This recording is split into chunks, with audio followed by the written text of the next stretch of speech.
Panorama group, जो सोचता है वो करता है। नमस्कार, आप देख रहे हैं भारत लाइव और मैं हूं हमजा अब्बास। देखिए, केंद्रीय क्षेत्रीय परिषद की बैठक थी। बैठक के बाद से कई सवालात जो हैं वो सियासत जो है बिहार की काफ़ी गर्म किए हुए हैं, जिसमें अहम जो सवालात हैं वो गृह मंत्री अमित शाह ने किए, जिन्होंने कहा कि जातीय जनगणना जो हुई है वो किसी विशेष मजहब को, विशेष जात को जो है नज़र में रख करके की गई है, सबके लिए नहीं की गई है। इसी मामले पर हमारे साथ बात करने के लिए राजद के एमएलए सर हैं। सर, कैसे देखते हैं? देखिए, इसमें तो कोई नई बात नहीं है। भारतीय जनता पार्टी और बीजेपी के तमाम बड़े नेता इस जातीय जनगणना का लगातार विरोध कर रहे हैं। आपको याद होगा कि बिहार विधानमंडल ने सर्वसम्मति से जब इस प्रस्ताव को पास किया था तो माननीय प्रधानमंत्री जी के पास माननीय मुख्यमंत्री जी के नेतृत्व में तेजस्वी प्रसाद यादव जी भी गए थे। उन्होंने अनुरोध किया था कि जातीय जनगणना पूरे देश स्तर पर होनी चाहिए, लेकिन उन्होंने तो जातीय जनगणना कराने से इनकार किया था।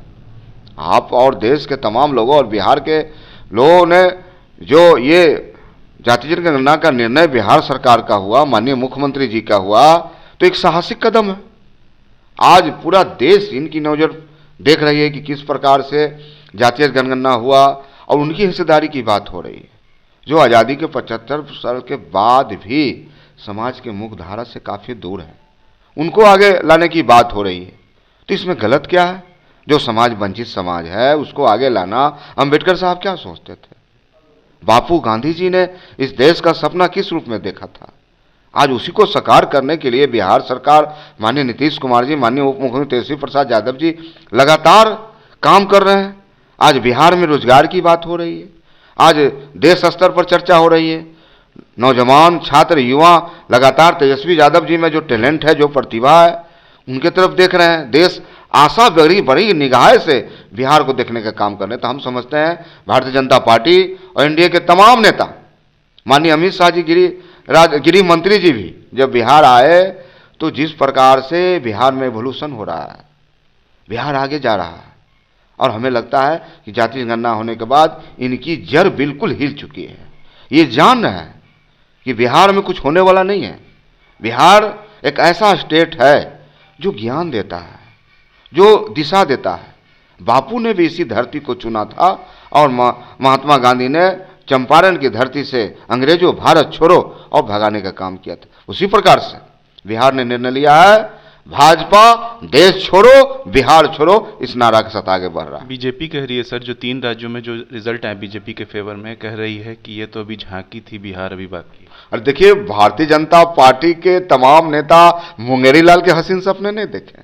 ये बिहार है, हम बिहार की बात करना चाह रहे हैं। हम बात नहीं करना चाह रहे हैं राजस्थान की, हम बात नहीं करना चाह रहे हैं मध्य प्रदेश की, हम बात करना नहीं चाह रहे हैं तेलंगाना की, हम बिहार की बात करना चाह रहे हैं।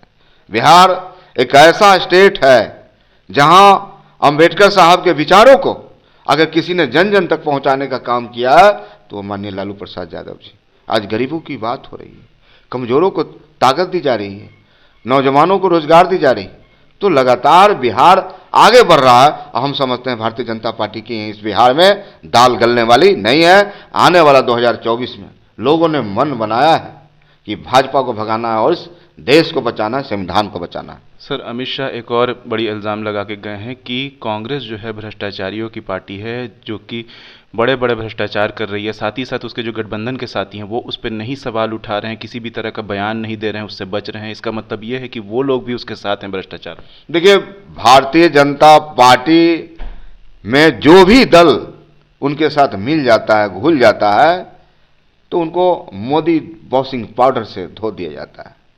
आपको हम याद दिलाना चाहते हैं, महाराष्ट्र में क्या हुआ, कौन लोग थे? जब भारतीय जनता पार्टी में वो पार्टी जब मिल जाती है तो उनको सर्टिफिकेट दे देते हैं आप। तो आज देश देख रहा है, बिहार देख रहा है, आप बोलते कुछ हैं, करते कुछ हैं। तो ये महागठबंधन और इंडिया परिवार ने पूरी तरह से मन बनाया है और जनता का, बिहार और देश का जैसा मूड है कि आने वाला 2024 में बिहार में 2040 में 40 महागठबंधन सीट जीतेगी। सर, के पाठक को लेकर के आपके गठबंधन के साथी जो सीपीआई हैं और सीपीआईएम जो है वो सवाल उठा रहे हैं, उनके काम करने के नज़रिए पे बहुत सवाल उठा रहे हैं। कह रहे हैं कि के पाठक अपने काम करने के नज़रिए को बदलें। देखिए, एक अधिकारी शिक्षा व्यवस्था को सुधारने के लिए निकल पड़े, कोई आपत्ति नहीं है, काम कर रहे हैं, अच्छे काम कर रहे हैं। बिहार के अवाम, आप बताइए जरा, सरकारी विद्यालय में किन के बच्चे जाते हैं? कमज़ोर, गरीब, पिछड़े, अति पिछड़े, अल्पसंख्यक। आज वो परिवार तो खुश है। मान शिक्षा मंत्री जी प्रोफेसर चंद्रशेखर साहब हों और सेक्रेटरी साहब के पाठक साहब लगातार शिक्षा को गुणवत्ता, जो अभी शिक्षक की बहाली हुई है कमीशन के द्वारा, ये तमाम ऐसे मुद्दे हैं जिसको झलकाता है कि बिहार में जो हमारा भविष्य होगा, आने वाली पीढ़ियाँ होगा, उसको मजबूत करना चाह रहे हैं, उसको व्यवस्थित करना चाह रहे हैं। तो इसमें कहीं कोई गड़बड़ी नहीं है, अच्छा काम हो रहा है।